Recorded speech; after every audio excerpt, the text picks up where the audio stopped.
Rajini sir வந்து தொடர்ந்து என்னோட 4 படத்துக்குமே எனக்கு வாழ்த்து சொல்லியிருக்காரு. இப்போ படம் பார்த்துட்டு எனக்கு ஃபோன் பண்ணாரு. ரொம்ப சந்தோஷப்பட்டாரு.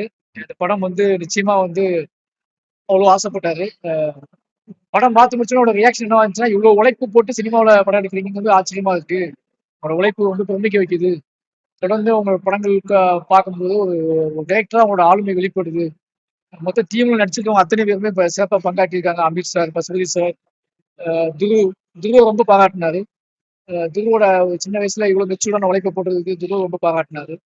மொத்தமாவே ஒரு படக்குழுவை மொத்த டீமாவே ரொம்ப எப்படி சொல்றது மனசு விட்டு பாராட்டி பேசினார். என்கிட்டயும் பேசினாரு, ரஞ்சித் அண்ணாட்டையும் பேசினாரு. இல்ல 2 பேருக்கு நிறைய உரையாடல் நடந்துகிட்டு இருக்கு. அடிக்கடி சந்திச்சிருக்கோம். அடிக்கடி பேசி இனி அவர் ரொம்ப பிடிக்கும் அவருக்கு. அடிக்கடி கூப்பிட்டு பேசியிருக்காரு. ஃபர்ஸ்ட் படத்துல இருந்தே பேசிட்டு இருக்காரு. ஒரு நம்பிக்கை வச்சிருக்காரு என் மேல. அது நிகழும் போது நிகழ்ந்தா அது பெரிய பெரிய படமா இருக்கும். நானும் டிஸ்டர்ப் பண்ணல, அவரும் டிஸ்டர்ப் பண்ணல. ஆனா நிறைய உரையாடிக்கிட்டே இருக்கோம். அடிக்கடி உரையாடுறோம், பேசுறோம். வாய்ப்பு இருக்குன்னு நினைக்கிறேன். பட் அது எல்லாமே அவரு முடிவு பண்ணணும். அப்படி ஒரு முடிவு வந்துச்சுன்னா அவருக்கு ஏத்த மாதிரியான ஒரு படமா அது இருக்கும்னு நினைக்கிறேன்.